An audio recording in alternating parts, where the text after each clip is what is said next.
What's going on, everyone? Welcome to G-Ball Vision. Today we have a new knife to check out, and this is coming in from Tenable, the very hot Tenable, if I say so myself. While we're digging into this thing, let us know down in the comments what your EDC is for today.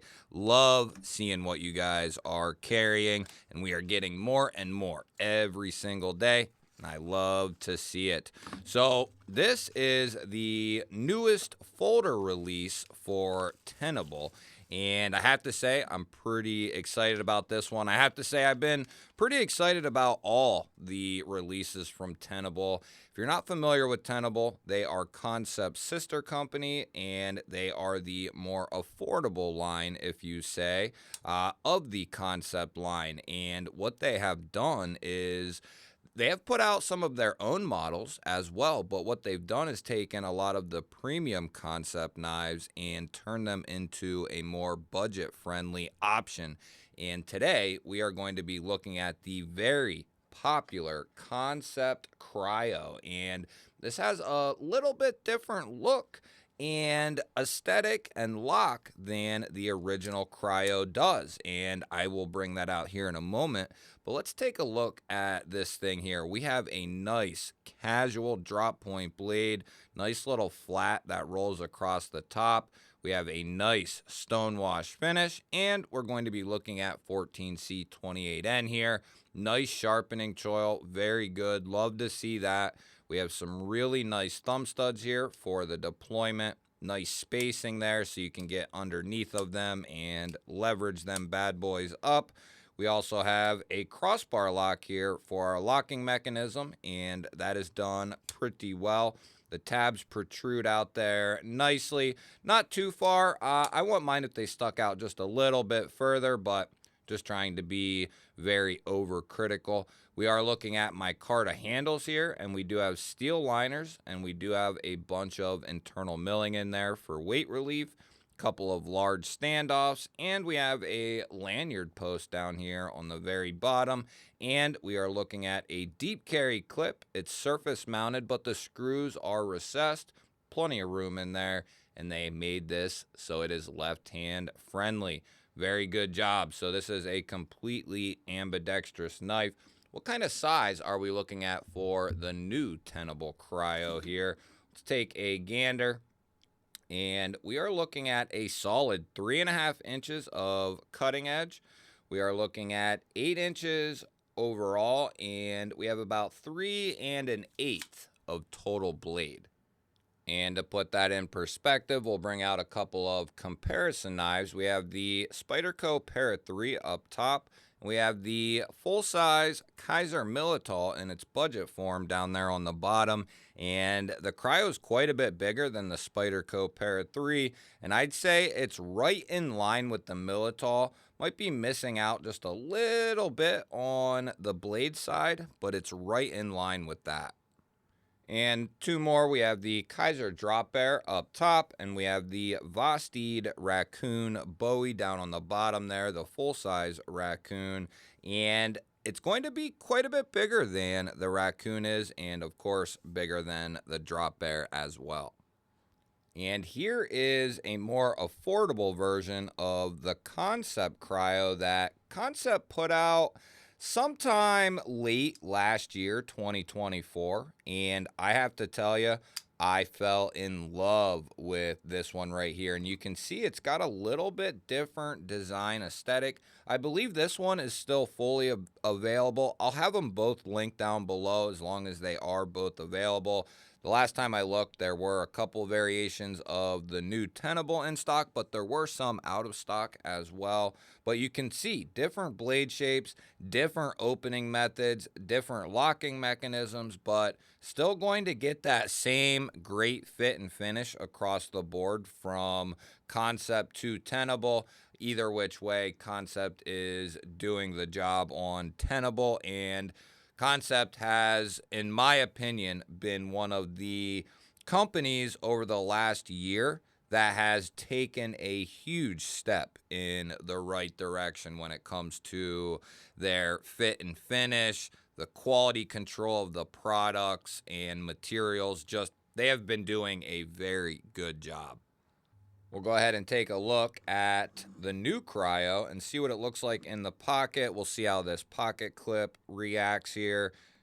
Good retention over that initial ramp there, and good retention all the way up there, and that should carry nice and deep. You'll have a little bit poking out there, and that'll give you a nice little tidbit to grab a hold of and pull this out of the pocket.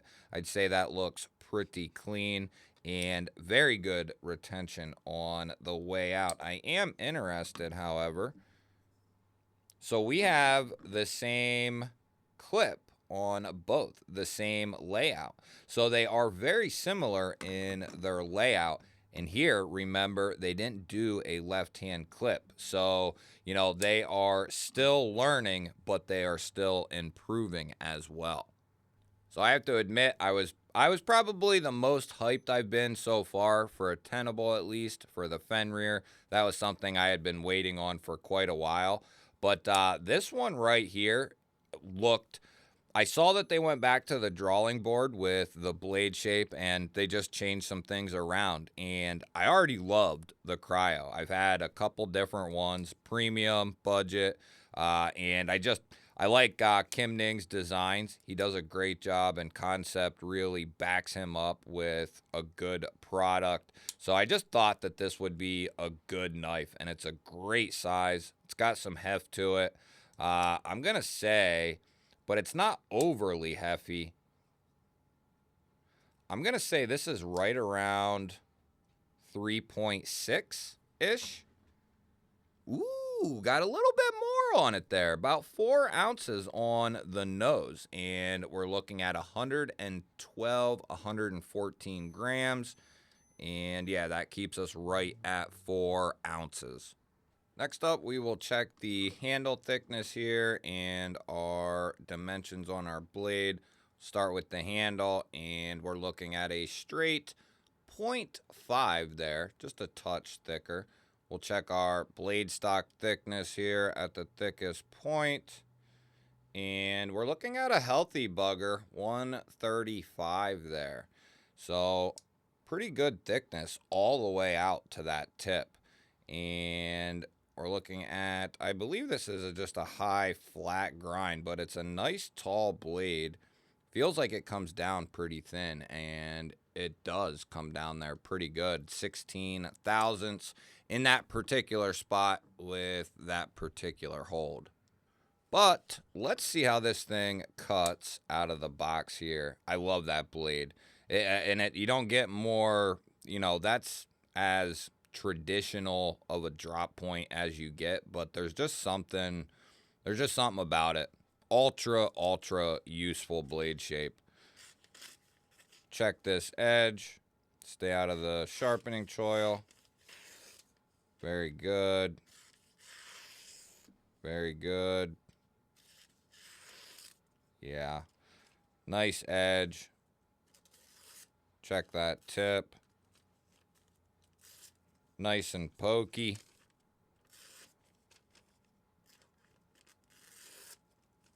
Yeah.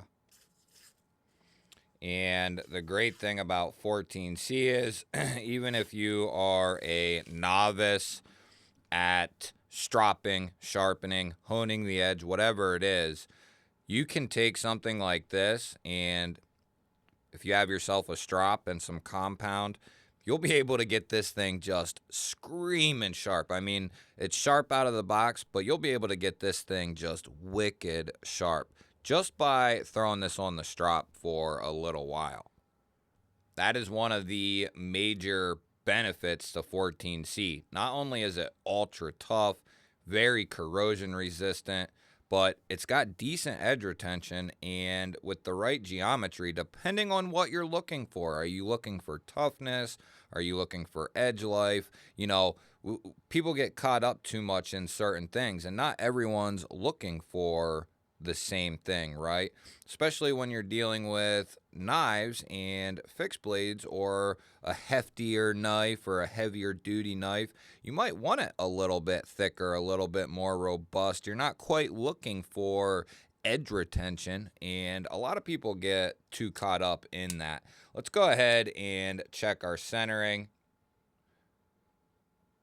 looks pretty good. Might be off to the show side by just a tick, but that could be a loose pivot, just needs a little turn. We'll check any pivot lash. There is none. There's no detent, so we don't have to worry about detent lash. Is there any play up and down on that crossbar lock? There's none up and down. And there is none side to side. That thing is locked up pretty good.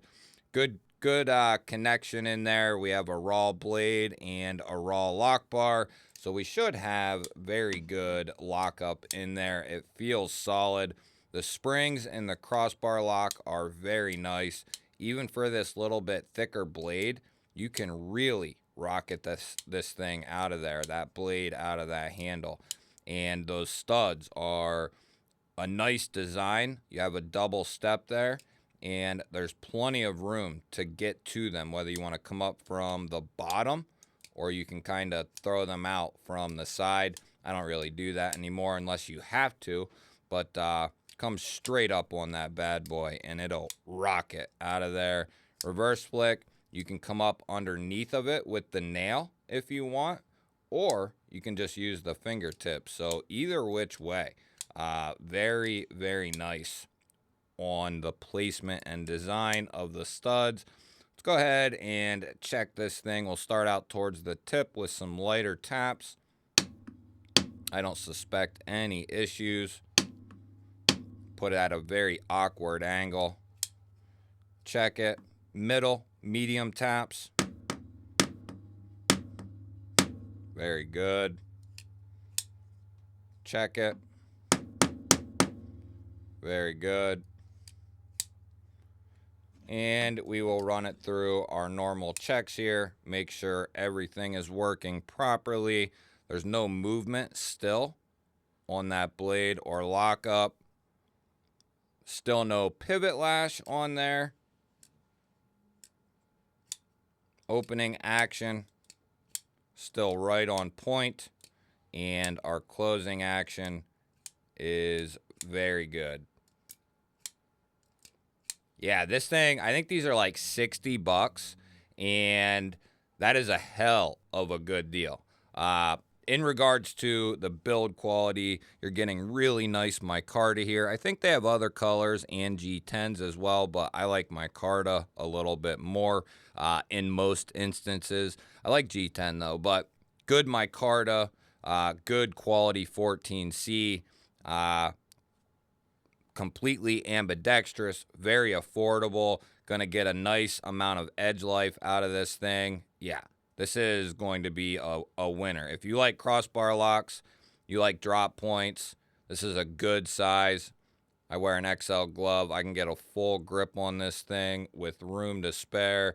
You can choke up on this flat because there's no flipper on this design, which some people will prefer and some will not prefer. But remember, we are dealing with a crossbar lock, so a flipper is trouble with a crossbar lock like that, rear or front. So they ran with the thumb studs on this.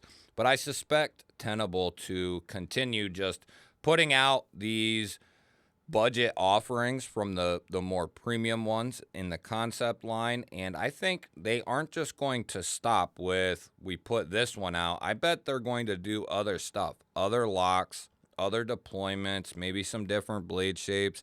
I see them continuing to expand quite a bit. I don't know that to be a fact, but that's just the way I would do it, and I think that's the way they will do it. You'll have to let me know. What do you think of Tenable branching off and becoming that second part of concept? Let me know if you have any Tenable knives in your collection right now. Love hearing from you guys. Don't forget to hit the thumbs up, hit the thumbs down. Either way, I appreciate it and appreciate you watching. If you are new to the channel here and you enjoy this type of content, you're in the right place. Make sure you subscribe because I release daily videos just like this. I'll put up a couple of new videos on your screen. Go check one of them out for me. It helps tremendously as well. I will catch you guys on the next one.